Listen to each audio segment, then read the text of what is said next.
हम लोग श्री हरिनाम चिंतामणि से पढ़ रहे हैं। अध्याय 13 है और आज पहले एक ही दिन में हो जाना चाहिए। ये कौन से नंबर का अपराध हम भूल रहे हैं? वैसे 10वां कहा जाता है सामान्यतः। नाम की महिमा सुनने के बाद भी इस पर श्रद्धाहीन रहना। श्रुतेपि नामाम जात नाम महात्म्यो होना चाहिए, जा नहीं होना चाहिए। महात्म्यो यह प्रीति रहितो धमः अहम ममादि परमो नामनि साप्य अपराध क्रमः। अर्थात हरिनाम की महिमा सुनते हुए भी या दीक्षित होते हुए भी अधिकांश विषयी लोग इस नाशवान शरीर में मैं और मेरापन की बुद्धि बनाए रहते हैं, जो कि गलत है। वह ऐसी बुद्धि भक्ति पथ से भ्रष्ट कर देती है तथा यह नामापराधों में से एक नामापराध भी है। श्री गदाधर पंडित जी की जय हो, श्री गौरांग महाप्रभु की जय हो, सीतापति श्री अद्वैताचार्य जी की जय हो तथा महाप्रभु जी के जितने भी भक्त हैं सभी की जय हो। श्री हरिदास ठाकुर महाशय जी भगवत प्रेम में गदगद होकर श्रीमन महाप्रभु जी के श्री चरणों में अंतिम नामापराध निवेदन करते हैं। वे कहते हैं, हे प्रभु, इस अपराध के बारे में सुने, ये अपराध सबसे निकृष्ट है। इस अपराध के कारण भी साधक के हृदय में भगवत प्रेम उदित नहीं होता। हरिनाम में शरणागति की आवश्यकता।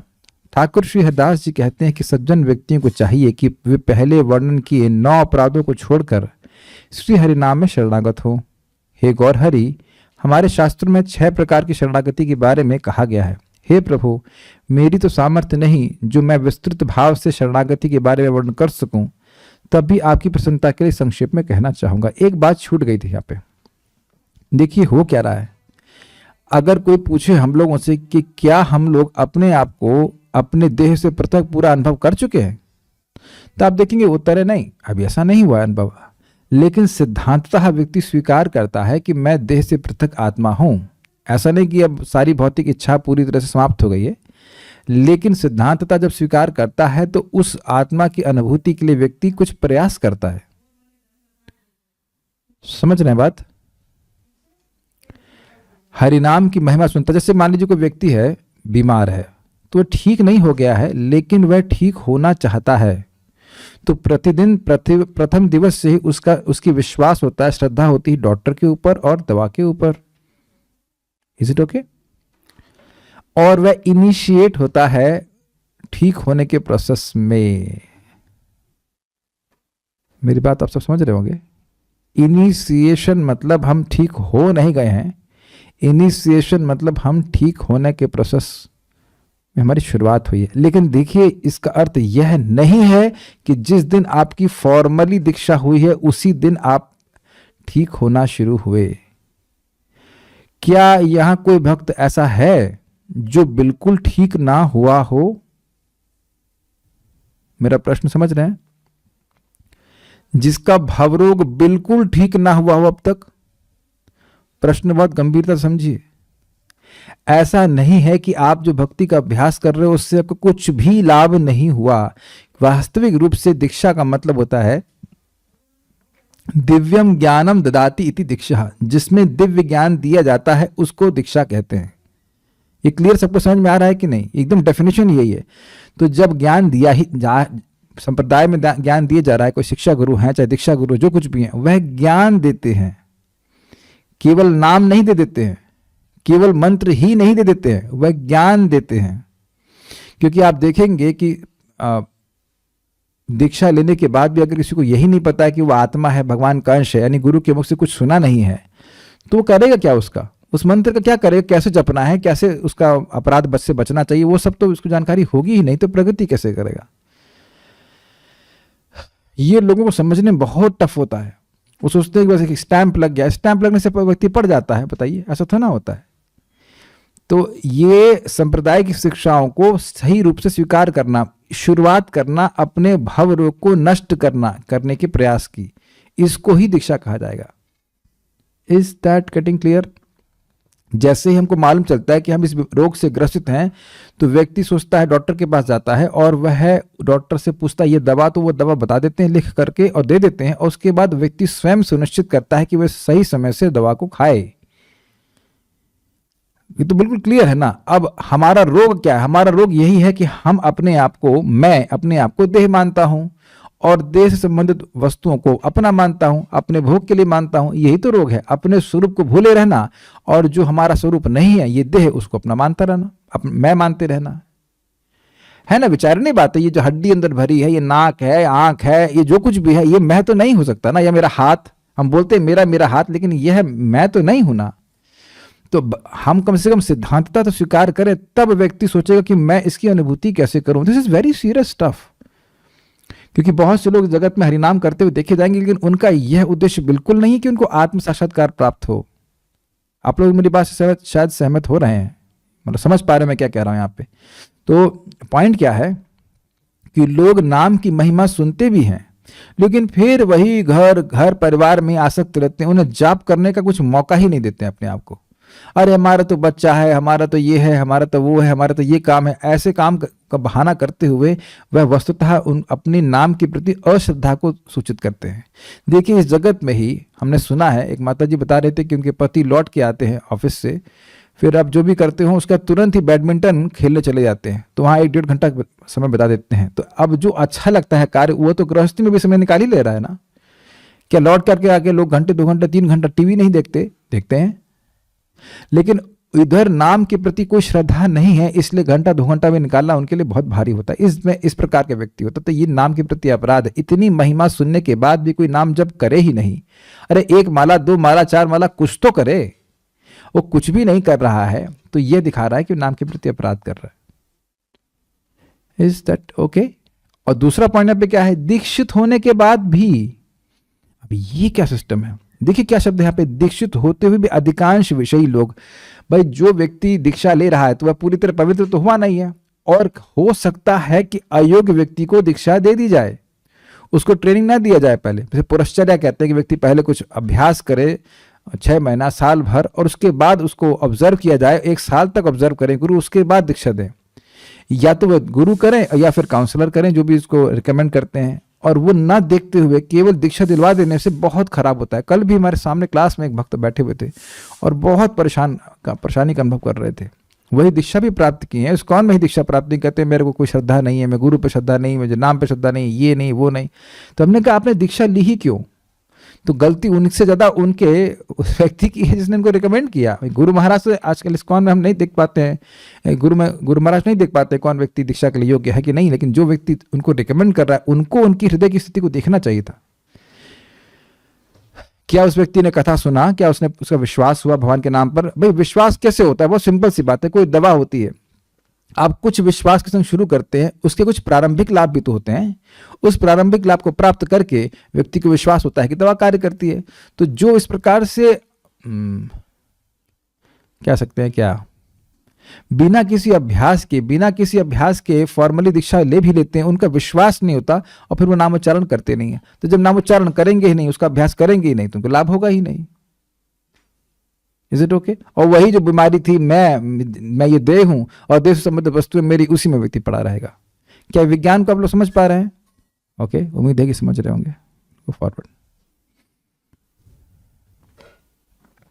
शरणागति के प्रकार। पहली व दूसरी शरणागति है कि संसार में रहने के लिए जो विषय भगवान की प्रसन्नता के व भगवान की भक्ति के अनुकूल हों उन्हें लेना, तथा जो विषय भगवान की भक्ति के प्रतिकूल हों उन्हें छोड़ देना। अनुकूलस्य संकल्पम, प्रतिकूलस्य वर्जनम। जो भक्ति के लिए अनुकूल है उसको स्वीकार करना, और जो भक्ति के लिए अनुकूल नहीं है उसको नहीं स्वीकार करना। जो भक्ति के लिए प्रतिकूल है, जैसे भाई वेजिटेरियन चीजें हम खाते हैं क्योंकि भगवान को अर्पित कर सकते हैं, लेकिन प्याज और लहसुन तो भगवान को अर्पित नहीं कर सकते। तो प्याज लहसुन हमारे लिए त्याज्य है, और वेजिटेरियन चीजें हम ले सकते हैं। उसमें भी हो सकता है कि आपके शरीर के लिए कुछ चीजें ठीक ना हो, प्रसाद है लेकिन वो आपके शरीर के लिए ठीक नहीं है, उससे रोग हो जाएगा और आपका वजन डिस्टर्ब होगा, तो वह भी आपकी शरणागति का भाग है कि उन चीज़ों को हम ग्रहण नहीं करें। Is it okay?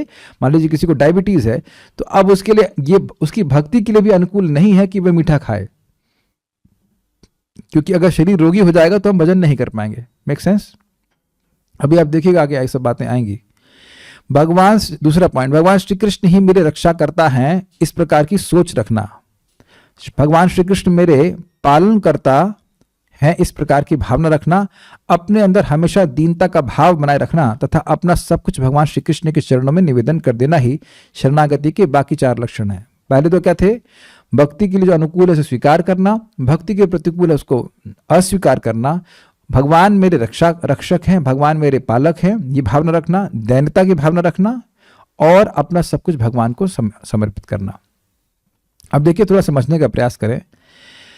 भगवान को अपना रक्षाकर्ता मान रहा है, लेकिन इसका मतलब ये नहीं कि वो अपना कर्तव्य नहीं करेगा, लेकिन वो जानता है, भावना उसको यही है कि भगवान श्री कृष्ण रक्षा करता है, पालन करता है, लेकिन अपना कर्तव्य करे भगवान पर निर्भर होते हुए कि भगवान अगर चाहेंगे तो हमारी रक्षा हो जाएगी। लेकिन इसका अर्थ यह नहीं कि व्यक्ति अपने कर्तव्य ही ना करे, ठीक है। लेकिन यह भावना होना कि मैं करने वाला हूं, केवल मैं कर्म कर रहा हूं इसलिए मुझे सफलता मिल रही, यह भावना भगवान की शरणागति की लक्षण नहीं है। श्री हरिदास ठाकुर जी कहते हैं कि दुनिया में भोजन व दवाई इत्यादि इस भावना से स्वीकार करना कि ये सभी तो इस शरीर की रक्षा के लिए जरूरी हैं, क्योंकि जब मैं जिंदा ही नहीं रहूंगा तो मुझसे भजन भी ना हो पाएगा। बिल्कुल क्लियर। देखिए, अपने जीवन की गाड़ी को चलाने के लिए केवल उन्हीं भक्ति के अनुकूल विषयों को ग्रहण करो जो श्री कृष्ण को भाते हों। स्पष्ट समझ आ गया? अगर हम प्याज लहसुन खा रहे हैं, यद्यपि कोई कहेगा कि वो लहसुन में तो बहुत सारे औषधीय गुण है, लेकिन लहसुन आप भगवान को अर्पित नहीं कर सकते। भगवान को पसंद नहीं आएगा कि हम लहसुन ग्रहण करें। I think this is very clear. मतलब बहुत सिंपल सी बातें, कुछ चीजें हैं जो हम ग्रहण नहीं कर सकते हैं, और क्यों? क्योंकि भगवान को पसंद नहीं आता है, ठीक है। अब एक बात यहाँ पे क्लियर कर दूं कि होम्योपैथिक दवा यद्यपि अल्कोहल से बनी होती है, लेकिन 1-2 बूंद आप होम्योपैथिक दवा का लेते हैं तो उससे आप कोई इंटॉक्सिकेशन नहीं कर रहे होते, तो इसलिए फैनेटिक होने की जरूरत नहीं है। प्रभुपाद होम्योपैथिक के बारे में बता रहे थे, और होम्योपैथिक दवा को ग्रहण करने में कोई कठिनाई नहीं है। कभी कभी लोग सोचते हैं ऐसा कि होम्योपैथिक दवा में अल्कोहल है, इससे हमारे 4 नियम भंग हो जाएंगे, तो भैया उससे नशा थोड़ा होता है। ऐसा नहीं कि 2 लीटर 5 लीटर के पैक चढ़ा रहा है कोई व्यक्ति, वटेवर 1-2 बूंद आप उसमें दवा में डालते हो, वो दवा की तरह व्यक्ति ग्रहण कर रहा है। ओके, अपना विवेक रखना चाहिए इस संबंध में। अपने जीवन, हाँ ये पढ़ लिया, भक्ति के प्रतिकूल विषय जब आपके सामने आए तो उनके प्रति अरुचि दिखाते हुए अवश्य ही उन्हें त्याग देना। अब देखिए, पहली बात तो समझ में आती है, लेकिन दूसरी बात को स्वीकार करना कठिन होता है। मान लीजिए अब सुबह उठने में कठिनाई हो रही, सुबह उठने से अच्छा होता है और नहीं उठने से दिक्कत होती है, लेकिन नहीं उठने के प्रति अरुचि दिखाना ये कठिन होता है। लेकिन भगवान को प्रसन्न करेगा इसलिए उठना चाहिए, और सुबह उठ करके नाम भजन अच्छे से हो जाएगा इसलिए उठना चाहिए। बातें बहुत सिंपल हैं, लेकिन देखिए, नाम एक व्यक्ति है, और जब हम किसी की कृपा प्राप्त करना चाहते हैं तो उसको प्रसन्न करना चाहते हैं हमेशा, और उसको अप्रसन्न नहीं करना चाहते हैं। यही है शरणागति का लक्षण। क्लियर? तो इसीलिए कह रहे हैं कि श्री कृष्ण को जो भाते ना हो वह कार्य नहीं करना चाहिए। तो श्री कृष्ण और नाम में कोई भेद नहीं है। उस तरह से नाम को एक व्यक्ति के रूप में हम ट्रीट करने का प्रयास करें।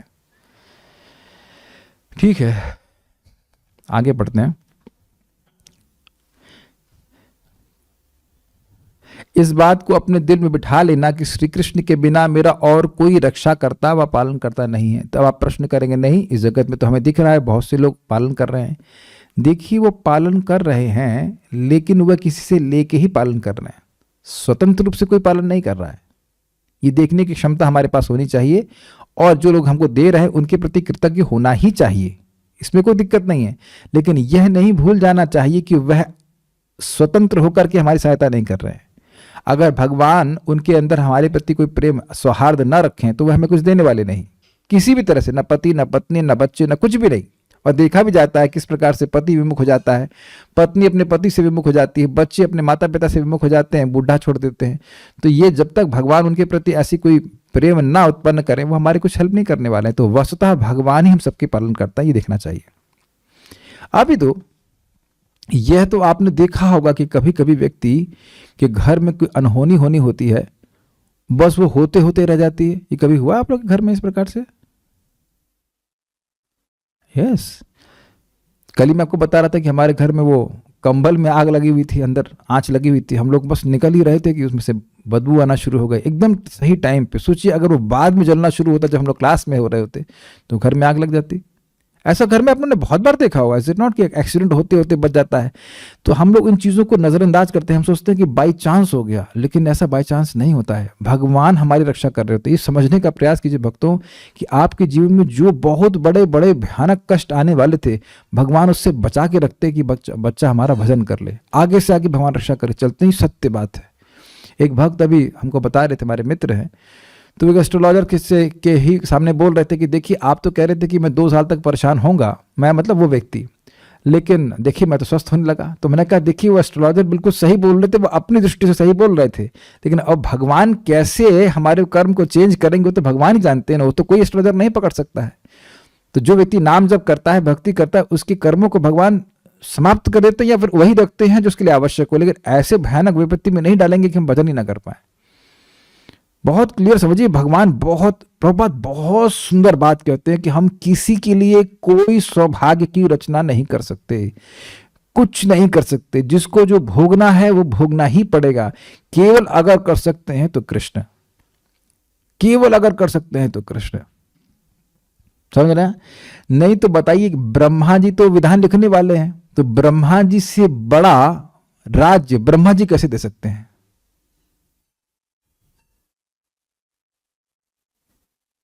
ब्रह्मा जी से बड़ा राज्य ब्रह्मा जी तो नहीं दे सकते। तो आप विचार कीजिए, कभी सोचा आपने ध्रुव महाराज को भगवान ने उनके भजन की वजह से ब्रह्मा जी से बड़ा राज्य दिया, अर्थात उनके भाग्य से भी अधिक भाग्य प्रदान किया। आज वो ध्रुव लोग के मालिक हैं, ऐसे कहते हैं। ध्रुव लोग आज ऐसे बोलते हैं, आज वो उसके मालिक हैं, उसके मालिक हैं। तो ये तो कोई नहीं कह सकता कि आज वो ब्रह्मा जी से बड़ी संपत्ति के मालिक हैं। भगवान इस प्रकार के देने वाले हैं। हृदय में हर समय दीनता के ऐसे भाव रखने चाहिए कि मैं तो सबसे निकृष्ट हूं, अधम हूं, मुझ में कोई गुण नहीं है। भगवान श्री कृष्ण के संसार में मैं उनका नित्य दास हूं, उनकी इच्छा के अनुसार करना ही मेरा प्रयास है। अगर वह इच्छा करेंगे तब मैं इस कार्य को कर पाऊंगा, और नहीं तो नहीं कर पाऊंगा। अब एक विचार करेंगे, आपको कहेगा प्रभु जी हम लोग तो मोटिवेशन वीडियोस में देखते हैं कि व्यक्ति अपने आप को कैसे महान माने, और यहां कह रहे हैं कि अपने को निकृष्ट माने। तो ये कैसे समझें? देखिए, जब व्यक्ति वास्तवतः अपने आप को निकृष्ट मानेगा तभी वह भगवान की कृपा को देख सकता है, कृपा की याचना कर सकता है, और ऐसी स्थिति में वो बहुत शक्तिशाली हो जाता है। Do you agree with this? व्यक्ति अगर ये समझे कि भगवान मैं बहुत निम्न हूं और मुझे भगवान की दया चाहिए, तो वास्तविक रूप से वह भगवान की दया की याचना कर सकता है। और भगवान की दया की असीमित शक्ति है। तो जो व्यक्ति वास्तविक रूप से नम्र होता है, वह उसके पीछे भगवान की शक्ति होती है। वो कुछ समझने का प्रयास करें। नम्र व्यक्ति ना तो यह सोचेगा कि वह कुछ कर सकता है, और ना ही वह सोचेगा कि वह कुछ नहीं कर सकता है। अर्थात अगर भगवान नहीं चाहेंगे तो वह कुछ सामान्य से कार्य भी नहीं कर पाएगा, और भगवान चाहेंगे तो कुछ भी कर सकता है। जैसे हम लोग भजन सुनते हैं ना, वो पंगुम लंगायते गिरिम यद कृपास्तमहम वंदे श्री गुरु दीनतारणम परमानंद माधवम। उनकी कृपा से जो पंगु है वह भी गिर यानी पर्वत को लांघ सकता है। चरण कमल वंदन हरि राय, चरण कमल वंदन हरि राय, जाकी कृपा पंगु गिरि लांगे, जाकी कृपा पंगु गिरि लांगे, अंधे को सब कछु दर्शाई, अंधे को सब कछु दर्शाई, चरण कमल वंदन हरि राय। सुना आपने भजन? ये मैं हरि का भजन के चरण कमलों की वंदना करता हूं, जिनकी कृपा से पंगु व्यक्ति भी गिरि को, पर्वत को लांघ सकता है, और अंधा व्यक्ति भी सब कुछ देख सकता है। इस प्रकार से विश्वास होना चाहिए। तो मतलब क्या है? हाँ, लेकिन ये थोड़ा अलग भजन था, ये सूरदास जी का भजन है। तो कहने का आशय यह है कि व्यक्ति अपने को नम्र रखे, अपने को विनम्र अवस्था में रखे, समझे कि मैं निम्न हूं लेकिन भगवान महान है। मैं फिर रिपीट कर रहा हूं, नम्रता का मतलब केवल अपने ही बारे में नहीं सोचते रहना। मैं निकृष्ट हूं लेकिन भगवान उत्कृष्ट हैं, वह दयालु हैं, वह मेरा उद्धार कर सकते हैं और करेंगे भी। तो ऐसी भावना से व्यक्ति नेगेटिव जोन में नहीं जाता। अगर हम केवल ये सोच रहे हैं कि मैं निम्न हूं और भगवान के गुणों को नहीं देख रहे हैं, तो फिर व्यक्ति डिप्रेस हो जाएगा और सोचेगा कि मेरा तो कोई उद्धार हो ही नहीं सकता। ठीक है, उम्मीद है कि आप समझ रहे होंगे। एक और इंटरेस्टिंग बात है, जब तक व्यक्ति के मन में अहंकार बना है कि मैं श्रेष्ठ हूं, वह भगवान की शरण में जाएगा ही कैसे? ओके, मैं करता हूं, मैं दाता हूं, मैं ही अपने परिवार का पालन करने वाला हूं, ये मकान, ये शरीर, ये संतान तथा ये स्त्री सब मेरे हैं और इसलिए मेरी सेवा के लिए, ऐसी भावना अगर कोई रखता है, मैं ब्राह्मण हूं या मैं शूद्र हूं, मैं इसका पिता या इसका पति हूं, मैं राजा हूं या मैं प्रजा हूं, अपनी संतानों का सब कुछ मैं ही तो हूं, इत्यादि इस प्रकार की बुद्धि को छोड़कर अपने ध्यान को, अपनी बुद्धि को, अपनी मति को श्री कृष्ण में लगाए रहना। इस प्रकार की भावना मन में रखना कि श्री कृष्ण ही सबके मालिक हैं, वास्तविक कर्ता तो वे ही हैं, उनकी इच्छा ही बलवान है। ये पत्नी है या पति है, जो कुछ भी, बच्चे भी हैं, ये सब भगवान के सेवक ही हैं। मेरा कर्तव्य जरूर है कि इनका पालन करूं, लेकिन सबसे बड़ा कर्तव्य यह है कि वे भगवान की सेवा में नियोजित रहें। आप देखिए, भौतिकतावादी पति क्या सोचेगा, मैं इनका पालन कर रहा हूं, इन्हें भगवान की सेवा में क्यों लगाऊं, ये सब मेरी सेवा में होने चाहिए, मैं इस परिवार का केंद्र हूं, सब लोग मेरे अनुसार चलने चाहिए। ये सब प्रॉब्लम हो जाती है। और ऐसे में व्यक्ति जब स्वयं ही भगवान के भजन में नहीं लगा है, तो परिवार के लोगों को भगवान के भजन में क्यों लगाएगा? ये तो स्पष्ट देखा जा रहा है जगत में, ये बात। ठाकुर हरिदास जी कहते हैं कि इस प्रकार भावना बनाकर रखना कि मैं अपने जीवन में केवल वही कार्य करूंगा जो श्री कृष्ण की इच्छा के अनुकूल हो, अपनी की इच्छा के अनुसार तो मैं कुछ सोचूंगा भी नहीं। ये तो काफी टफ है लेकिन ये स्टेटमेंट है। क्यों टफ है? क्योंकि जीवात्मा की यही आदत है कि जो वो सोचता है वही करने की इसकी इच्छा रहती है। वो जो बस मेरे को ये अच्छा लग रहा है करने के लिए मैं करूंगा, इसे कहते हैं स्वैराचरण। लेकिन ये शरणागति का लक्षण नहीं है। श्री कृष्ण की इच्छा के अनुसार ही मेरा जीवन व मेरा परिवार चलेगा और उनकी इच्छा के अनुसार ही मैं इस भव सागर से पार होऊंगा। ये बड़ा इंटरेस्टिंग पॉइंट है। केवल अपने प्रयासों से मैं भव सागर से पार नहीं हो सकता। मैं प्रयास जरूर कर रहा हूं भजन करने का, लेकिन इस भव सागर से पार तभी होगा जब भगवान की इच्छा होगी। समझने का प्रयास करें, भव सागर से पार होने का मतलब है भौतिक इच्छाओं का समाप्त होना। तो हम भक्ति कर रहे हैं, साल 2 साल 3 4 साल 4 साल 5 साल 10 साल 20 साल जितना भी समय लग रहा है, लेकिन हमें समझना चाहिए कि भगवान जब चाहेंगे तभी इन भौतिक इच्छाओं का निर्मूलन होगा। ऐसा नहीं कि हमने आज इतने माला कर लिया तो सब समाप्त हो जाएगा। ये हमारे हिसाब से नहीं चलता, भगवान की कृपा के अनुसार वह चलता है, ऐसे समझना चाहिए। चाहे मैं दुख में रहूं या सुख में रहूं, लेकिन मैं हमेशा ही श्री कृष्ण की इच्छा के अनुसार कार्य करूंगा। अभी कितना टफ है, एक्चुअली बहुत टफ है। क्यों? क्योंकि जब व्यक्ति को इंद्रिय तृप्ति की इच्छा होती है तो व्यक्ति सोचता है कि यह मुझे नहीं मिलेगा तो मैं दुखी रहूंगा। This is very heavy actually. ये वस्तु प्राप्त नहीं होंगी तो मैं दुखी होऊंगा। तो अब उसमें चाहे कृष्ण सुखी हो या ना हो, आई कांट केयर लेस। थोड़ा सा हैवी हो रहा है पॉइंट्स, लेकिन पॉइंट यही है। बुद्ध जी तुरंत इस बात को स्वीकार करेगा, आई कांट केयर लेस, मुझे फर्क नहीं पड़ता कृष्ण को कैसे भी लगता हो। तो ये शरणागति का लक्षण नहीं। घबराए नहीं। देखिए, ऐसा नहीं कि मैं इनको पढ़ रहा हूं तो मेरी सब इसको परफेक्ट कर लिया हूं। अभ्यास भी करना होता है। शरणागति एक प्रोसेस भी है। हम 1% शरणागत हो सकते हैं, फिर 2% होंगे, लेकिन इतना बात समझ लें हम लोग कि शरण लेना अच्छा होता है, हमेशा खराब नहीं होता। ये कहना चाहिए।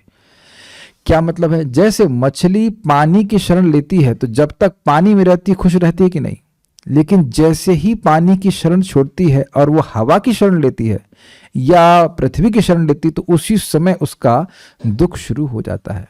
ये बहुत गंभीर बात है। फिर से मैं रिपीट कर रहा हूं, हमेशा शरण ग्रहण करना खराब नहीं होता। मैंने यह नहीं कहा कि शरण ग्रहण करना हमेशा अच्छा होता है, ये नहीं कह रहा हूं मैंने कहा कि हमेशा शरण ग्रहण करना खराब नहीं होता, क्योंकि कभी कभी व्यक्ति गलत चीज की शरण लेता है तो वो खराब होता है उसके लिए। तो मछली के लिए यही अच्छा है कि वह पानी की शरण में रहे। जैसे ही मछली पानी के शरण से बाहर आई उसका दुख वहीं शुरू हो गया। जैसे ही जीव भोग की इच्छा कर रहा है किसी भी रूप में, उसी समय उसका दुख शुरू हो जाता है। ये बात है। अब एक इंटरेस्टिंग बात है भाई, जो साधक है क्या उसके हृदय में इंद्रिय तृप्ति की इच्छा नहीं आएगी? विभिन्न प्रकार से आती है। तो अब को जो इच्छाएं भगवान की इच्छा के अनुसार पूरी नहीं की जा सकती तो उसको तो बिल्कुल ही त्याग देना का प्रयास करना चाहिए, एटलीस्ट प्रयास करे। और कुछ इच्छाएं जो भगवान के अनुसार चल सकती हैं उनको मिला लेना चाहिए। जैसे मान लीजिए पानी पूरी की इच्छा है तो वह तो कोई दिक्कत नहीं, पानी पूरी को भगवान को अर्पित कर सकते हैं। मिठाई खाने की इच्छा है तो भगवान को अर्पित कर सकते हैं, तो वह कोई कठिनाई नहीं। गाने की इच्छा है तो चलो गाओ, तो वो कोई कठिनाई नहीं है। लेकिन कुछ ऐसे कार्य हैं जिनको आप भगवान को समर्पित नहीं कर सकते, जैसे शराब पीना। अब प्रभुपाद जी तो इसमें भी कहते हैं कोई शराबी है, ऑब्वियसली वो शरणागत नहीं है, शराबी भी ये सोच रहा है कि ये शराब का टेस्ट भगवान से आ रहा है तो एक दिन वो भगवान का भक्त बन जाएगा, लेकिन यहाँ हम शरणागति की बात कर रहे हैं। तो अब कभी निरुत्साह मत होएं। कुछ इच्छाओं को हम अभी तो छोड़ दिए हैं, कुछ इच्छाओं को नहीं छोड़ पा रहे हैं। भगवान से प्रार्थना करना चाहिए कि भगवान आप इन इच्छाओं को समाप्त कर दीजिए, ये हमें केवल दुख दे रही हैं और आपको अप्रसन्न कर रही हैं, लेकिन मैं अपनी शक्ति से इनको नहीं छोड़ पा रहा। This brings humility. जो साधक हैं वह देखेंगे कि जिन इच्छाओं को भोग करके व्यक्ति दुख का भी अनुभव करता है, यह भी है कि दुख का अनुभव करता है लेकिन उनको छोड़ने में असमर्थ है, तो भगवान की भक्ति करे, भगवान की कथा सुने और इनका आश्रय ले कि भगवान प्रसन्न होंगे तो वह पूरी तरह से इन इच्छाओं को समाप्त कर देंगे। ये उनके ऊपर निर्भर करता है कि कब करें। श्रीमद् भागवत में इस बात का वर्णन है। आप श्लोक ढूंढ सकें, अगर कोई ढूंढ सके तो बताइए। 11वें स्कंद में होगा, जात श्रद्धा मत कथासु वा निर्विण्ण सर्वकर्मसु, ऐसे करके श्लोक है। जात श्रद्धा मत कथासु वा, जिसकी मेरी कथा में श्रद्धा उत्पन्न हो गई, मतलब उसे कथा अच्छी लगती है। निर्विण्ण सर्वकर्मसु, और वह सारे कर्मों से निर्विण्ण हो गया। अब उसको कर्म करने में अच्छा नहीं लगता कि नौकरी करे या और बाकी कुछ कार्य, बिल्कुल नहीं अच्छा लगता है। या वर्णाश्रम कर्म करे वह भी अच्छा नहीं लगता है। यह है श्लोक क्रमांक 11, 20, 27, 28। जात श्रद्धो मत कथासु निर्विण्ण सर्वकर्मसु वेद दुखात्मकान कामान परित्यागे पिनीश्वर। वह जानता है कि जितनी भी कामनाएं हैं भोग की वह दुखात्मक है, उनका स्वरूप ही दुखमय है, वह मुझे दुखी देने वाली हैं, फिर भी परित्यागे पिनीश्वरे, फिर भी उनका परित्याग करने में समर्थ नहीं हो पाता है। तो ततो भजे तमाम प्रीता, फिर वह क्या करे तो बड़ी प्रीति पूर्वक मेरा भजन करे। भगवान ऐसे भक्त को रिजेक्ट नहीं कर रहा, और प्राय हम सभी लोग इसी में हैं। भगवान की कथा में श्रद्धा है, नाम भी अच्छा लगता है जब करना, लेकिन ऐसा नहीं कि हम सारी भौतिक इच्छाओं को तुरंत त्यागने में समर्थ। यह भी जान रहे हैं कि सारी भौतिक इच्छाएं किसी भी प्रकार का भौतिक भोग हमारे लिए नुकसानदायक ही है, लेकिन नहीं छोड़ पा रहे हैं। तो कह रहे हैं कि ततो भजे तमाम प्रीता, बड़ी प्रीति पूर्वक भगवान कृष्ण का भजन करे। कृष्ण मेरे स्वामी है, कृष्ण निश्चित रूप से मेरे हृदय को शुद्ध कर देंगे। वो तो मुझसे अधिक चाहते हैं मेरे हृदय को शुद्ध करना। श्रद्धालु दृढ़ निश्चय, उसकी श्रद्धा भगवान की कथा में है, भगवान की भक्ति में, और दृढ़ निश्चय कि चाहे दुर्गति हो चाहे सदगति हो, मैं भगवान की भक्ति नहीं छोड़ूंगा। जुषमाणाश्च तान कामान दुखो दर्कांश्च करहन, उन भोगों को भोगते हुए भी उनके प्रति वह उपादेय बुद्धि नहीं करता कि बहुत अच्छा है, लेकिन वह प्रतीक्षा में रहता है कि भगवान कब उस पर कृपा करेंगे और सारी भोग इच्छाओं को समाप्त कर देंगे। प्रभुपाद जी एक जगह कहते हैं, I was desiring to become free from eating, mating, sleeping and defending. तो प्रभुपाद कहते हैं, आई हैव टेकन संन्यास, मैंने संन्यास से ले लिया है, तो मीटिंग का तो कोई प्रश्न ही नहीं है। और जब प्रभुपाद के शरीर छोड़ने के समय की बात है तो प्रभुपाद जी ने सोना और खाना भी छोड़ दिया था, केवल जूस पी रहे थे बस प्रभुपाद, कुछ नहीं, ना सोते थे ना खाते थे, कुछ भी नहीं। तो प्रभुपाद एक जगह कहते हैं, I guess I am liberated now, लगता है कि मैं मुक्त हो गया हूं। इन सब चीजों की आवश्यकता वस्तुतः आत्मा को नहीं है, लेकिन अब बंधन में हैं हम लोग। ठीक है, तो प्रयास करना चाहिए कि जो श्री कृष्ण को अप्रसन्न करे उन कार्यों को हम नहीं करें। इससे हमारा सुख ही होगा, हमारा सुख ही होगा। श्री कृष्ण अपनी इच्छा अनुसार जगत के सभी जीवों पर अपनी दया बिखेरते हैं, किस पर कितनी कृपा करनी है वो अपने हिसाब से करते हैं। मेरी सुख सुविधाएं व मेरे कर्म भोग सब श्री कृष्ण की इच्छा से ही होने हैं, यहां तक कि मेरा वैराग्य भी श्री कृष्ण की इच्छा के अनुसार होगा। कितना सुंदर लाइन है ये। जो भी व्यक्ति को धन उपस्थित है, भोजन उपस्थित है, वह प्रतिदिन जो हमें मिल रहा है वो सब भगवान की इच्छा से ही होता है, बिल्कुल भगवान की इच्छा से होता है। और ये हमको नेक्स्ट लाइन बहुत अच्छी लगी। भाई हम जप कर रहे हैं और हम सुनते हैं कि भाई भक्ति करने से ज्ञान और वैराग्य उदित हो जाता है, लेकिन कोई कहे कि हमारा तो क्यों नहीं उदित हो रहा है। अब हमारी भी गलती हो सकती है, लेकिन मालूम गलती ना भी कर रहे, लेकिन अगर उतना वैराग्य नहीं है जितना अन्य भक्त का है, तो अब उसके लिए प्रतीक्षा करें कि भगवान हमें अभी उतना वैराग्य नहीं देना चाहते। मैं समझा पा रहा हूं? से कुछ भक्त होते हैं उन्हें खाने पीने का ही मतलब नहीं है वो एक बार बना लेंगे, 2 बार खा लेंगे, कोई दिक्कत नहीं है। अब मेरे से कहें कि भाई मैं एक टाइम बना के 2 टाइम खा लूँ, भाई 1 दिन तो हो जाएगा, 2 दिन हो जाएगा, मैं रोज तो ऐसा नहीं कर सकता हूँ, है ना। कुछ लोग ऐसे होते हैं कि केवल एक ही बार खाते हैं, बाकी टाइम कुछ फ्रूट्स खा लेते हैं, ऐसे करके बहुत वैराग्य होता है बहुत से लोगों का। अब नहीं होता हमसे, तो भगवान जब कुछ वैराग्य ऐसे देंगे तो देंगे, अभी तो भगवान ऐसे वैराग्य नहीं दे रहे हैं। Is it okay?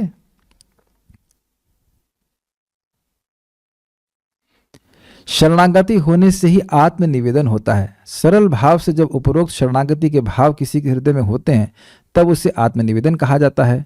शरणागति के बिना हरिनाम करते हुए जो होता है, क्या होता है? 6 प्रकार की शरणागति जिसमें नहीं होती वह तो अधम है। मैं मेरा के दोष में ही उस बेचारे की बुद्धि उलझी होती है। ऐसी अवस्था में वह अपने आप को कर्ता मानता हुआ कहता है कि ये संसार मेरा है, कर्मों के दुख हों या सुख ये सब मेरे ही भोग हैं, मैं अपना रक्षक व पालक हूँ, ये मेरी पत्नी, मेरा भाई, मेरी लड़की व मेरे लड़के हैं, मैं रुपया कमाता हूँ, मेरी कोशिशों से ही ये सब अच्छे अच्छे सब काम हो रहे हैं। ठाकुर श्री हरिदास जी कहते हैं कि भगवान के विमुख व्यक्ति की शरीर में मैं तथा शरीर से संबंधित व्यक्ति और वस्तुओं में मेरी बुद्धि होने से वह अपने दिमाग को बड़ा समझता है। वह सोचता है कि मेरे दिमाग के कारण ही दुनिया में शिल्प कला व विज्ञान आदि इतनी उन्नति कर रहे हैं, लेकिन कभी यह नहीं सोचता है कि वो दिमाग बनाए किसने। इतना दिमाग उसके पास नहीं होता है। इसी अभिमान में वह दुष्ट व्यक्ति भगवान की शक्तियों को भी स्वीकार नहीं करता। हरिनाम की महिमा सुनते हुए भी वह उस पर विश्वास नहीं करता, बल्कि वक्तों कहेगा हाँ ये तुम भावुक लोग, तुम लोग ठीक है, तुम लोग करते रहो।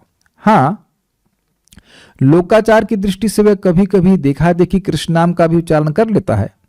अक्सर धर्मध्वजी दुष्ट प्रकृति के लोग ऐसा करते हैं।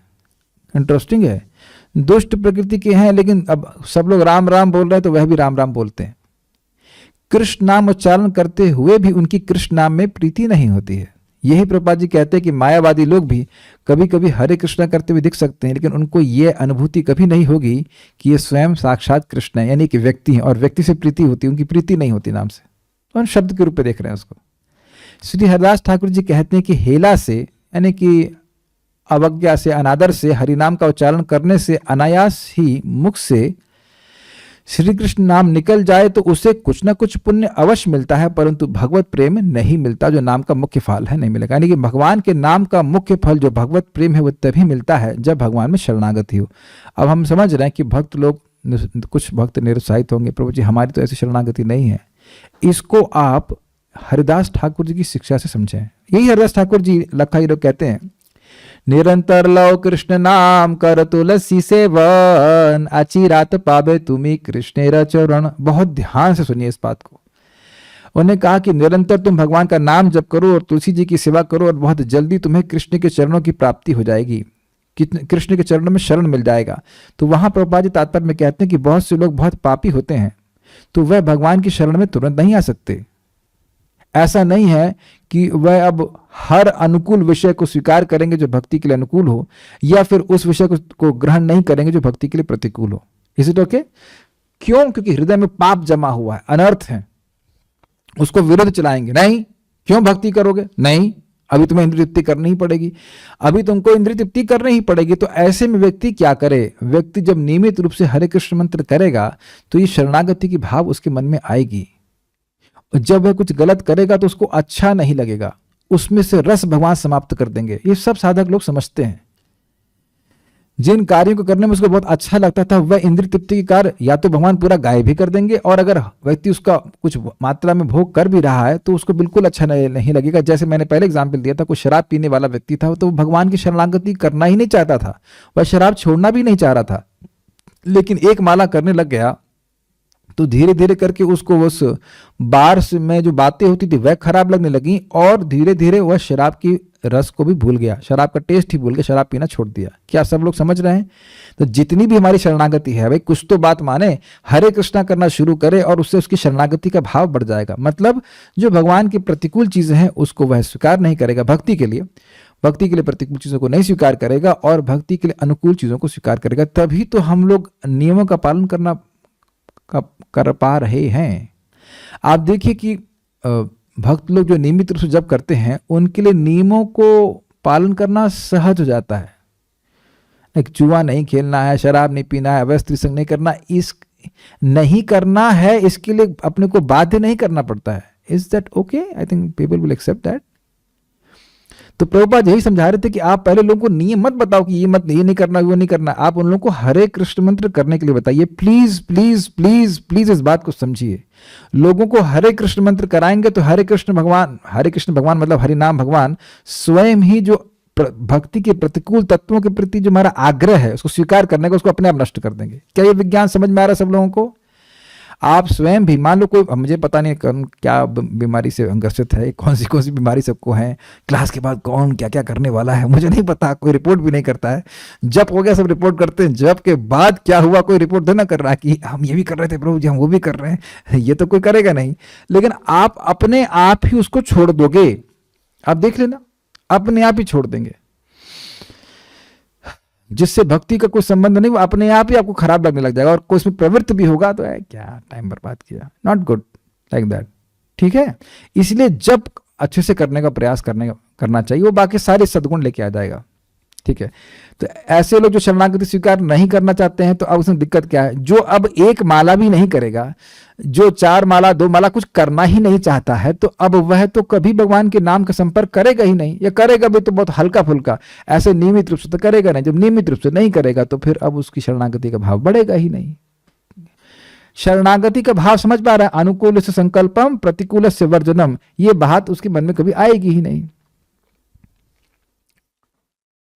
मैं एक बात को समझा रहा था, उनको अभी जब करने में कठिनाई है, कुछ शरीर की परेशानी है, तो उन्होंने कहा कि आप हमसे गुस्सा क्यों नहीं होते? हमने कहा हम गुस्सा इसलिए नहीं हो रहे हैं क्योंकि आप परेशान हो कि आपका जप नहीं हो पा रहा है,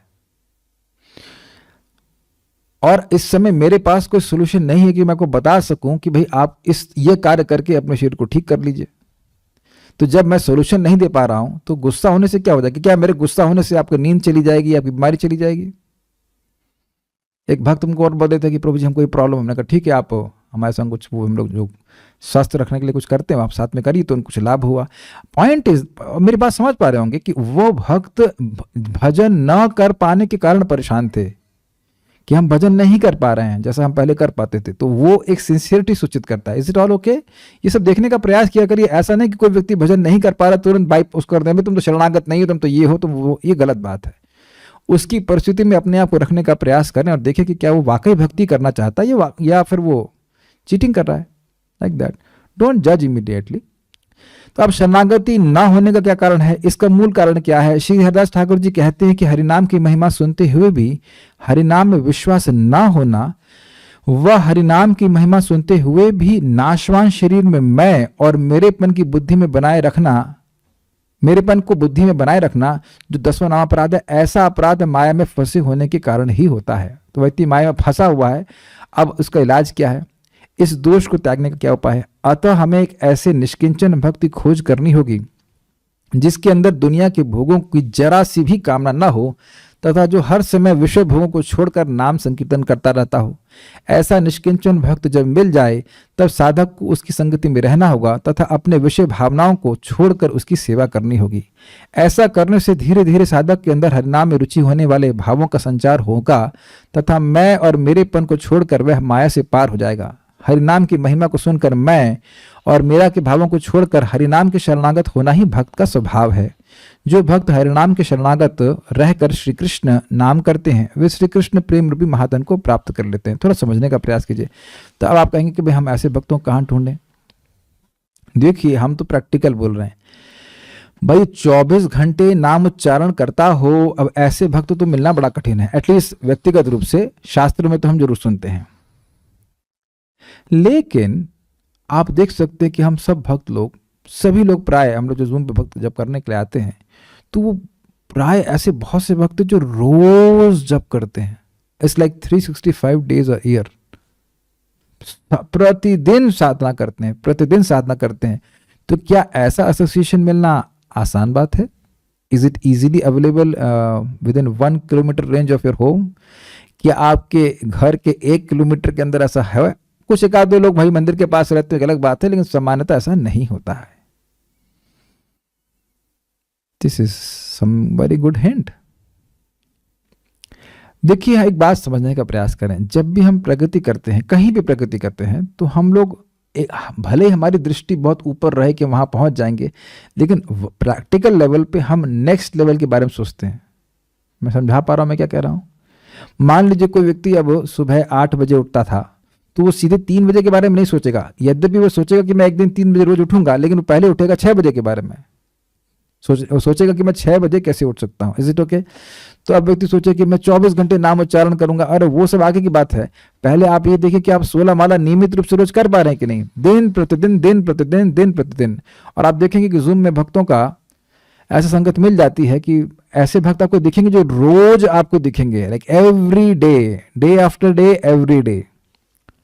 तो इस प्रकार से व्यक्ति कुछ तो समझेगा कि लोग निष्किंचन है। समझने का प्रयास कीजिए। अगर व्यक्ति हेतु लेके भजन कर रहा होता तो वह रोज नहीं करता।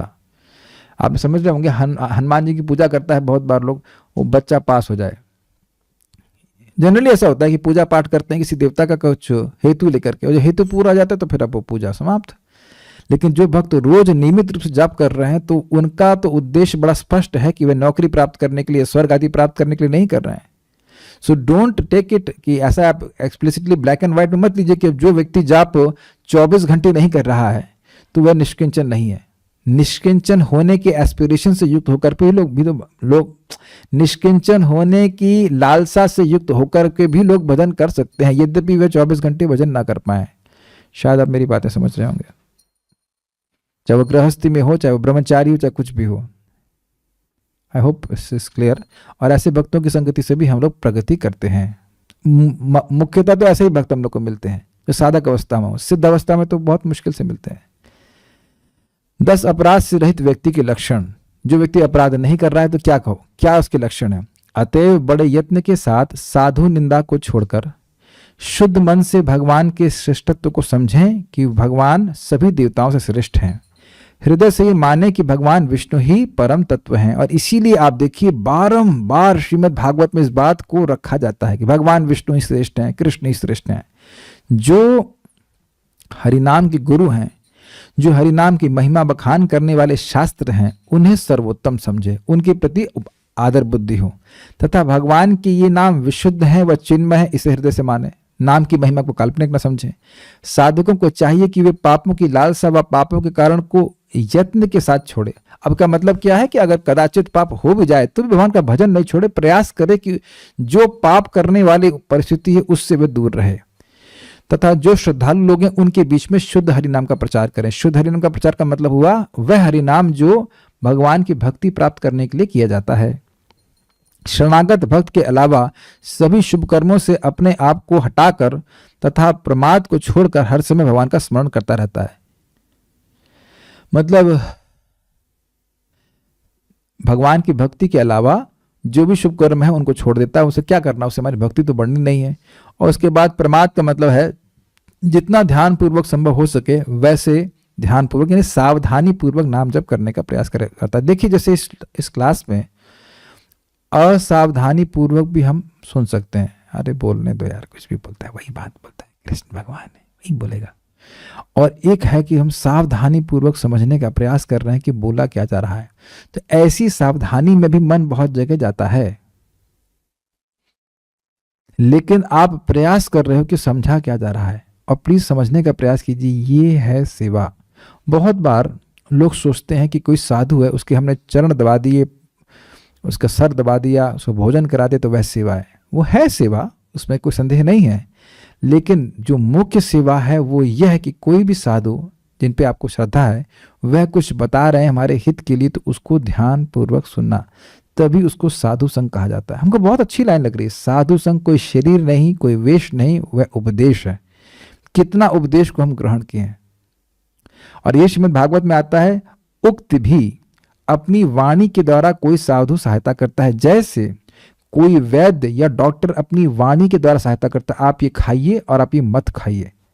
ये देखा है ना आपने, कोई मैसेज कर देगा कि आप ये चीज मत खाइए। हमारे मित्र हैं आयुर्वेद में एक्सपर्ट है, तो उनसे मैं पूछता रहता हूँ क्या मुझे ये खाना चाहिए, क्या मुझे ये नहीं खाना चाहिए। तो व्यक्तिगत रूप से उनसे बहुत कम मिलता हूँ, लेकिन टेक्स्ट के द्वारा पूछ लेता हूँ ये करना चाहिए कि नहीं करना चाहिए, तो वो बता देते हैं। तो वह मेरा वैद्य संग है।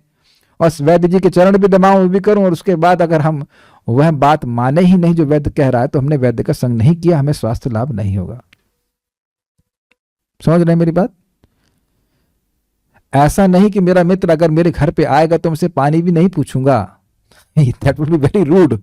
भोजन नहीं करा, नहीं नहीं, बड़े आग्रह से भोजन कराएंगे, अरे प्रभु जी कुछ खा के जाइए, लेकिन संग वास्तविक रूप से वही है जिससे हमारे पे कुछ रंग चढ़े। अग्रीड है ना? ये बात है। अपराध रहित हरिनाम करने से थोड़े दिनों में ही भावों का उदय हो जाता है। नामाचार हरिदास ठाकुर जी कहते हैं कि भगवान के शरणागत होकर जो हर समय हरिनाम करता रहता है, इस सारे त्रिभुवन में वह ही धन्य तथा ऐसा हरिनाम करने वाला ही भाग्यवान है। सचमुच ऐसे व्यक्ति को ही गुणों का की खान कहा जाएगा तथा ऐसा व्यक्ति ही श्री कृष्ण की कृपा प्राप्त करने के योग्य है। हरिनाम करते करते ऐसे साधक के हृदय में थोड़े दिनों में ही भगवान के भाव उदित होने लगते हैं तथा उसके कुछ समय बाद उसे श्री कृष्ण प्रेम की प्राप्ति हो जाती है। तो देखिए, एक बड़ा इंटरेस्टिंग बात है। कभी कभी लोग कहते हैं, कह ही देते हैं कि एक जन्म में किसी को कृष्ण प्रेम नहीं मिलता। देखिए, होता क्या है कि जो कृष्ण प्रेम की में बाधा उत्पन्न, कृष्ण प्रेम की प्राप्ति में जो बाधा उत्पन्न करने वाले तत्व हैं, वो आसक्ति हम स्वयं छोड़ना नहीं चाहते हैं। नहीं तो आप लक्का हीरा के बारे में सुनते हैं, वह तो एक वैश्या थी। अब उसका कितना सुंदर आचरण रहा होगा जरा बताइए। हम अज्यूम कर सकते हैं कि वो शायद शराब भी पीती रही होगी, हम नहीं कह सकते कि पीती थी नहीं पीती थी, लेकिन अवैध स्त्री संग सबसे खराब चीज है और वह उसी में प्रवृत्त थी, वही उसका पेशा था दिन रात। और उसमें लिखा है चैतन्य चरितामृत में कि भगवान का नाम उसने उच्चारण किया, बड़ी गंभीरता से नाम उच्चारण किया। वह तो दिन और रात नाम जप करती थी। कभी भोजन मिलता तो खाती है, कभी नहीं मिलता तो भूखा रह जाती। इस प्रकार से उनकी इंद्रियां संयमित हुई और जैसे ही इनकी इंद्रियां संयमित हुई और भगवान का भजन करती रही, तो अब भगवान का प्रेम उनके शरीर में प्रकाशित हो गया। ऑब्वियसली मैं नहीं कह रहा हूं कि हम लोग तुरंत अब 3 लाख नाम उच्चारण करना शुरू कर दें, it doesn't work for everyone.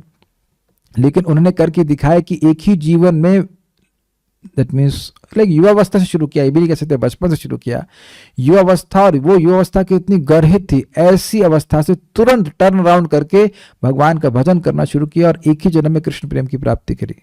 तो समझने का प्रयास कीजिए कि जो भगवान का भक्ति है, स्पेशली जो 5 अंग है भक्ति के, धामवास, भगवान के भक्तों का संग, श्री विग्रह की श्रद्धा से सेवा, भगवान के नाम का उच्चारण, भगवान के धाम में वास करना और श्रीमद् भागवत का श्रवण, उनके अर्थ का आस्वादन भक्तों के साथ, ये 5 अंग जो भक्ति के हैं, अगर व्यक्ति सद्या अर्थात उसमें अपराध नहीं है तो भाव जन्मनी, उसके हृदय में भाव की उत्पत्ति हो जाती है। हम समझ सकते हैं लक्का हीरा के केस में कि अब उसके पास वैष्णव की निंदा करने का स्कोप ही नहीं था।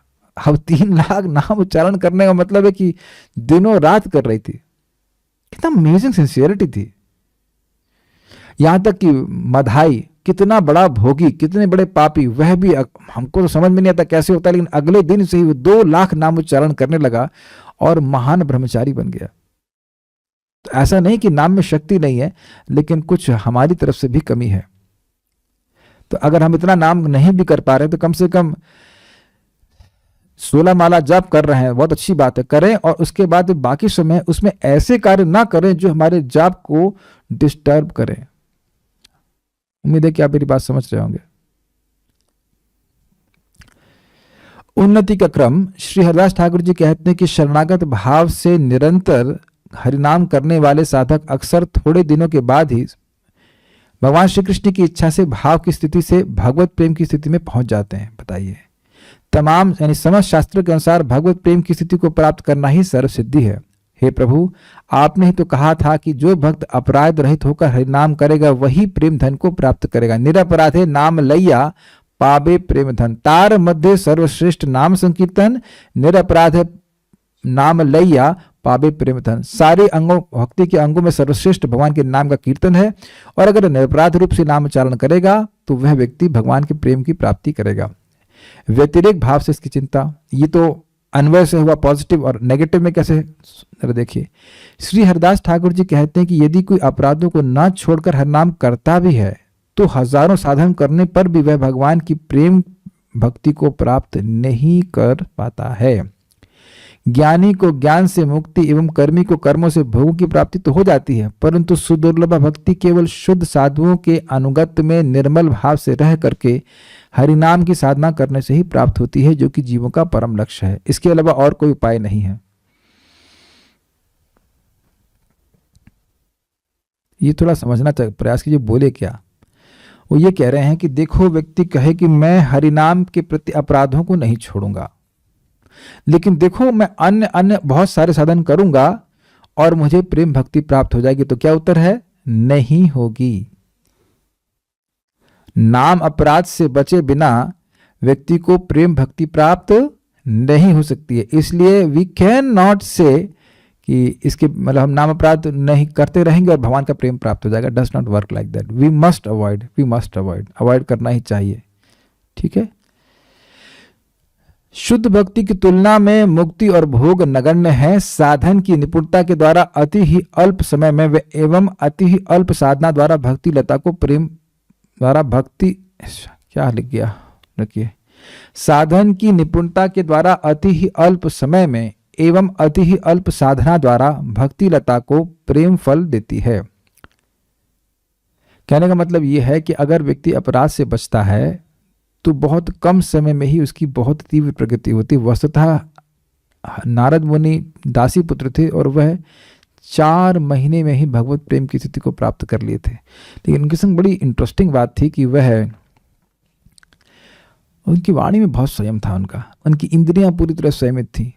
वो व्यर्थ नहीं बोलते थे। बहुत अच्छे अच्छे गुण हैं जिसका वर्णन आप वहाँ पे सुनेंगे। और भगवान के भक्तों की संगति में रह के कथा सुनते थे। इस प्रकार से भगवान का प्रेम उनको प्राप्त हुआ। So point is that interesting चीज़ें हैं बहुत सारी। अब आप कोई कहेगा कि हम ऐसे गुणों से युक्त नहीं तो क्या करें? भगवान का नाम हम करते रहें, हमारा हृदय जैसे जैसे शुद्ध होता चला जाएगा, व्यक्ति की लालसा बढ़ती चली जाएगी। जब हम किसी चीज को प्राप्त करने के लिए लालसा से युक्त होते हैं तो हम वो हर कार्य करना चाहते हैं जो उसको प्राप्त करने में सहायक हो। Is it okay? तो यद्यपि शुरुआत में व्यक्ति सारे नियमों का पालन ना भी कर पाए, सारे अपराधों से रहित ना भी हो पाए, फिर भी उसको नाम उच्चारण करना चाहिए, क्योंकि उसके बाद भी उसका शुद्धिकरण होता ही है। और एक समय में उसके मन में आएगा कि मैं अपराध क्यों करता रहूं, इस अपराध से मुझे मिल क्या रहा है। आप समझ रहे हैं मेरी बात? तो धीरे धीरे करके व्यक्ति इससे छूट जाएगा। और अगर हम अच्छे भक्तों की संगत में रहेंगे जो भक्ति ठीक से करते हैं, तो प्रारंभ से ही व्यक्ति ठीक से भक्ति करने का अभ्यास से युक्त रहेगा। उसकी भक्ति तीव्रता से प्रगति करेगी। भजन नैपुण्य। 10 अपराधों को छोड़कर हरिनाम करना ही भजन साधना में निपुणता है। Very interesting. अगर व्यक्ति को एक्सपर्ट बनना है तो एक्सपर्ट इस मामले में कि अपराधों से बच करके वह भजन करे। नाम अपराध का गुरुत्व। यदि किसी का भक्ति प्राप्त करने का उद्देश्य है तो उसको 10 प्रकार के नामापराधों को यत्न पूर्वक छोड़ के हरिनाम करना चाहिए। और ध्यान दीजिए कि आप इसमें अकेले नहीं हैं। जब आप यत्न कर रहे हैं तो भगवान भी देख रहे हैं कि यह नाम अपराधों से मुक्त होना चाहता है, वैष्णव अपराधों से मुक्त होना चाहता है, तो वह भी हमारी सहायता करते हैं। जैसे देखिए अब ये प्रवचन हो रहा है, तो ऐसा तो नहीं कि मैं सारे नाम अपराधों से रहित हो गया हूं। पढ़ाने के नाते मुझे भी कुछ बातें समझ में आ ही रही हैं। समझ रहे ना मेरी बात? तो उससे मेरी भी सहायता हो रही है और जो अन्य भक्त सुन रहे हैं उनकी भी सहायता हो रही है। अब यहां समझने वाली बात यह है कि ये कोई कहानी नहीं है जो छोड़ देना है, ये हमारी कहानी है। अगर हम नाम अपराध से रहित रहते हैं तो हमें भगवत प्रेम मिलेगा, ये हमारी कहानी का अच्छा एंड होगा। और हम नहीं ध्यान देते, अरे ऐसे सेमिनार तो होते रहते हैं, ऐसे बहुत से ग्रंथ होते रहते हैं। तो अब अगर ऐसा व्यक्ति करेगा तो उसको डिले हो जाएगा। उसको एक पॉइंट पे भगवान की शरणागति पे आना ही पड़ेगा। जहां वह भगवान की भक्ति के लिए अनुकूल हो वही ग्रहण करेगा, जो प्रतिकूल है उसको ग्रहण नहीं करेगा। अब अगर ऐसा नहीं करेगा तो मैं यह नहीं कह रहा कि सिद्धि नहीं मिलेगी, लेकिन सिद्धि डिले हो जाएगी। जैसा कि यहाँ पे शास्त्र में आप देख रहे हैं, नाम अपराध करने से व्यक्ति को भगवान के प्रेम की प्राप्ति नहीं होती। ये बात समझना चाहिए। ठीक है? हर एक अपराध से सतर्क रह करके चित्त में विलाप करते हुए यत्न से इनका त्याग करना चाहिए। क्या मतलब है? प्रभुपाद उसको बहुत सिंपल तरह समझाते हैं। व्यक्ति नाम जप करे और उसके मन में भाव आना चाहिए, ओह मेरे अपराध की वजह से ही मुझे नाम में रुचि प्राप्त नहीं हुई है। नेगेटिव जोन में नहीं जाए, लेकिन एक नम्रता की भावना रखे। और बहुत अच्छी बात है, जिन भी भक्तों से हम मिलें, हम प्रयास करें कि ये देखें कि वह मेरे स्वामी हैं, मैं उनकी सेवा के लिए यहां उपस्थित हुआ हूं या हुई हूं। तो इस प्रकार से हमारा उनके प्रति अपराध बुद्धि नहीं होगी। And it will help us a lot. चाहे आप गुरु हो या गुरु की सेवा कर रहे हो या शिष्य के रूप में सेवा कर रहे हो, सेवक हैं ये ध्यान रखना। और सामने वाले को उत्साहित करना हमारी सेवा है। हर भक्त के पास हम जो भी हमारा इंटरेक्शन हो उससे वाणी के द्वारा, अपने आचरण के द्वारा हम उनको उत्साहित कर सकें, ये हमारी सेवा है।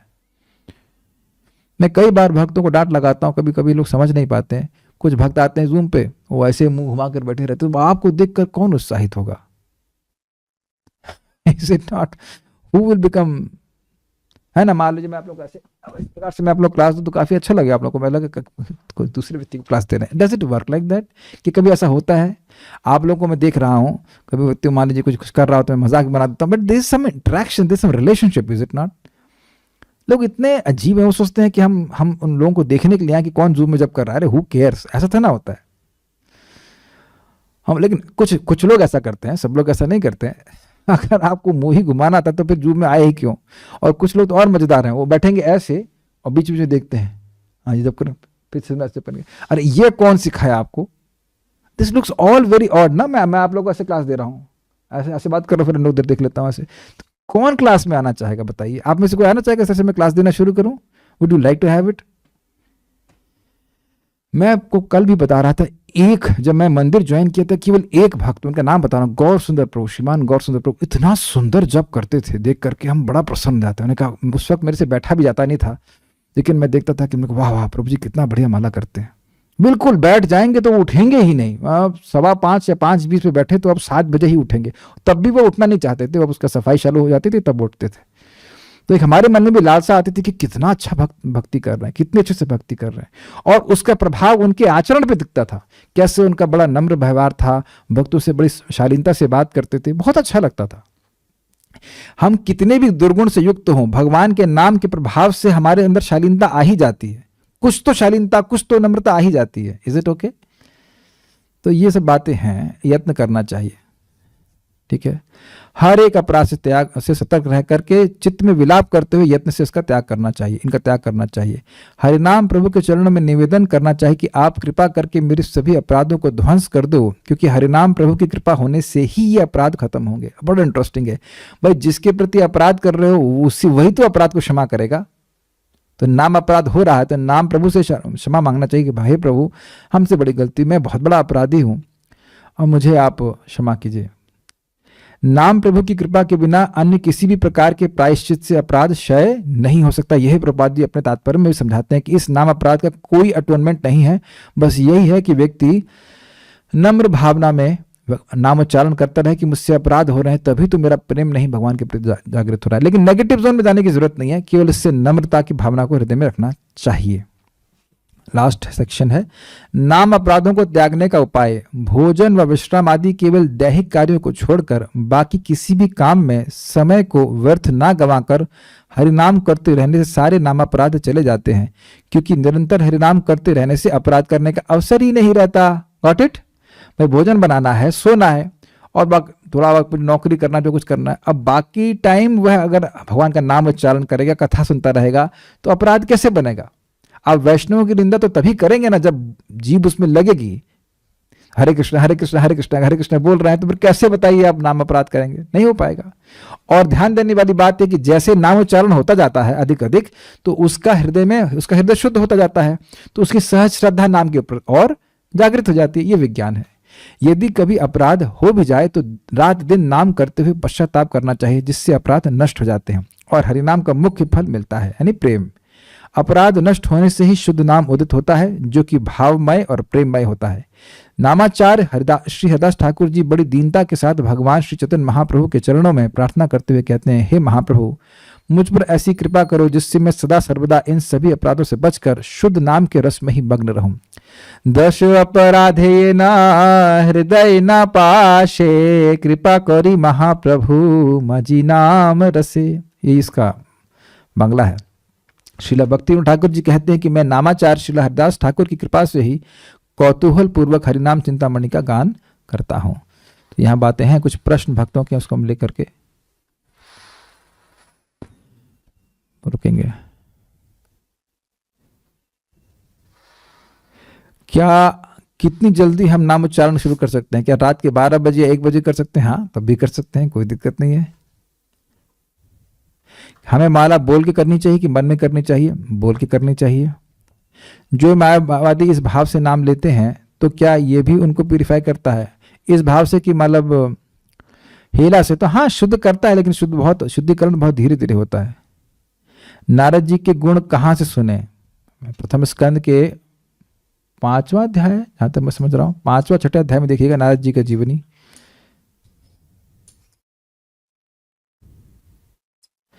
ये कह रहे हैं कि वो भक्त बोल रहे हैं कि वे 16 माला हर दिन एक ही सिटिंग में करना चाहते हैं, लेकिन पढ़ाई के नाते और ऑफिस के नाते 16 माला नहीं हो पा रही है। तो 16 माला पूरे दिन में कंप्लीट की जा सकती है? हाँ जी कर सकते हैं, लेकिन वो उसकी गुणवत्ता थोड़ी कम हो जाती है। शुरुआत में आप ऐसे करें, जल्दी उठ जाएं। एक भक्त कह रहे हैं कि वह कुछ वस्तुओं में आसक्त हैं जो उनकी भक्ति के लिए अच्छा नहीं है, फिर भी मैं उसे कर रहा हूं, वो कर रहे हैं और उन्हें छोड़ने की भी इच्छा नहीं है। How can I develop the desire to leave unwanted attachments? बड़ा अच्छा प्रश्न है कि कुछ ऐसी आसक्तियों से वो आसक्त हैं जो उनकी भक्ति के लिए अच्छी नहीं है और उनको वह छोड़ना भी नहीं चाहते। बड़ा अच्छा प्रश्न है। तो आपको कथा याद ही है ना, जो व्यक्ति शराब पीना चाहता था, पी रहा था प्रतिदिन और छोड़ना भी नहीं चाह रहा था, वह नाम उच्चारण करने लगा, तो अब उसको वो शराब का जो बार है वहां जाना अच्छा नहीं लगता, एटलीस्ट वहां की बातें अच्छी नहीं लगती। तो धीरे धीरे करके अब वह वहां पे जाना बंद कर दिया, तो बाद में उसने शराब भी छोड़ दी। तो आप भक्ति करते रहें, नाम जप करते रहें, कथा श्रवण करते रहें, वो सारी इच्छाओं को समाप्त कर देगा। जैसे सिंपल सी बात है, अगर आपकी आसक्ति इतनी ज्यादा होती कि आप कथा में ही नहीं आते तो आप ये प्रश्न भी नहीं करते। तो कुछ तो कथा में आसक्ति बन गई है ना, जिसकी वजह से आप उस आसक्ति को अभी तो नहीं कर रहे हैं। मान लो पिक्चर देखने की आसक्ति है, जो कुछ भी है, तो इस समय तो पिक्चर नहीं देख रहे हैं ना, कुछ आपने कैच किया। देखिए मैं एक बात बोलूंगा, आप सुनकर के हिल जाएंगे। अद्भुत बात। मान लीजिए मैं और आप में से कोई व्यक्ति से युद्ध कर रहे हैं और मैं आपको हमेशा दबा के रखा हूं, मतलब अरबों साल से मैं आपको उठने ही नहीं दिया। मेरी बात समझ रहे हैं? तो पहला आप 5 मिनट के लिए भी उठ गए तो बहुत बड़ी युद्ध आपने जीता कि नहीं जीता? मैंने बात नहीं समझ में आई आप लोगों को? जैसे आप देखिए ना, अंग्रेजों ने 1200 साल राज्य किया था, है कि नहीं? 1200 साल। 1857 में पहली बार जब अपराइजिंग हुई थी, मंगल पांडे जब उठे थे, तो उसको आज भी याद किया जाता जबकि उसको दबा दिया गया था। यद्यपि उसको दबा दिया गया था, फिर भी स्वतंत्रता संग्राम की पहली जो बीज था वो मेरठ से ही उठा था, है ना? मेरठ से उठा था। नहीं, हम अब इस गोली को नहीं चलाएंगे। आपको पता होना चाहिए कि वो गोली को मुंह से छीलना पड़ता था और उसमें गो मांस का जो भी कुछ था, वो ऑयल था, वो गाय के शरीर से निकलने वाला, वह यूज किया जाता था। तो नहीं, हम ये नहीं करेंगे। वो मंगल पांडे मतलब ब्राह्मण है।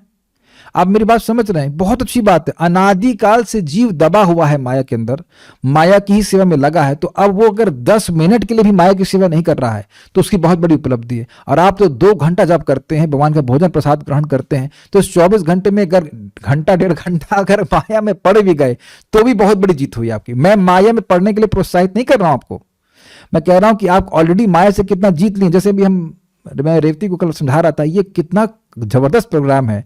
2 घंटा 2.5 घंटा जब करना, 1-1.5 घंटा क्लास, फिर उसके बाद फिर 1.5 घंटा क्लास, ऑलमोस्ट 6-7 घंटे तो आपके इसमें लग जा रहे हैं। उसके बाद आपके समय बचा ही क्या? स्पेशली मैं माताओं को पूछूंगा जो लोग घर में खाना बना रही हैं, क्या आपके लिए भारी नहीं हो जाता? हाँ, भारी हो जाता है। 16 माला करो, फिर क्लास में आओ, उसके शाम को फिर क्लास में आओ, और माया के लिए कुछ टाइम ही नहीं बच रहा। एटलीस्ट कम से कम टीवी सीरियल तो बंद हो गए होंगे, है कि नहीं? तो अगर आप क्लास आते रहेंगे, जब करते रहेंगे, तो स्वाभाविक रूप से आपको इन सब चीजों से बिल्कुल विरक्ति हो जाएगी। नहीं हो रही है तभी तो क्लास में आए, नहीं तो क्लास में भी नहीं आ पाते। इसलिए करते जाइए। दूसरे प्रश्न क्या कह रहे हैं? अपनी गलती के गिल्ट के लिए इफ हम नाम जप करते हैं तो क्या ये नाम के बल पर पाप करना होगा? नहीं नहीं नहीं। हम कुछ गलती कर रहे हैं और हमें उसका लग रहा है कि खराब बात है, हम नहीं छोड़ पा रहे हैं, तो हम क्या नाम के बल पर पाप कर रहे हैं? नहीं। नाम के बल पर पाप करने का मतलब है कि मैं पाप करूंगा, उसका काट लूंगा हरे कृष्ण मंत्र से ना। तो जो व्यक्ति इसको गिल्ट हो रहा है उसको तो एक मिनट, जिसको गिल्ट हो रहा है वह तो खराब मान रहा है ना। एक मिनट, क्या हो रहा है? वह खराब मान रहा है, लेकिन उसको पकड़ा हुआ। यही बात परम पूज्य गौर कृष्ण महाराज बोलते। देखो भगवान क्या कह रहे हैं?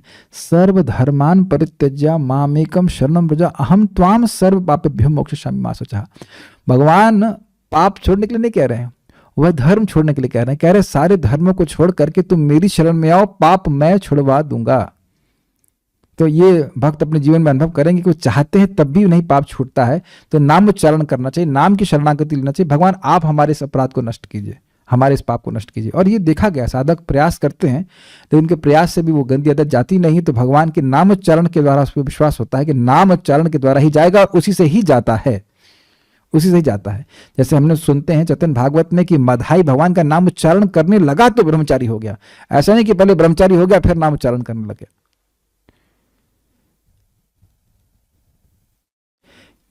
क्या दिखा दम है लेना जरूरी है या गुरु महाराज कभी भी नहीं तो लेना चाहिए?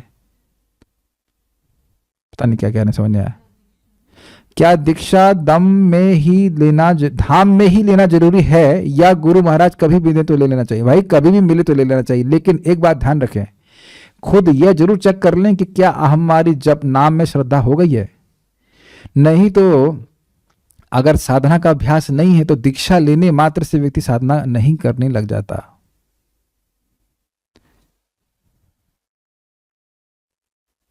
Is it possible to control our anger through Harinam? I am doing 16 rounds for the last 1.5 years without fail, but I am not able to control my anger.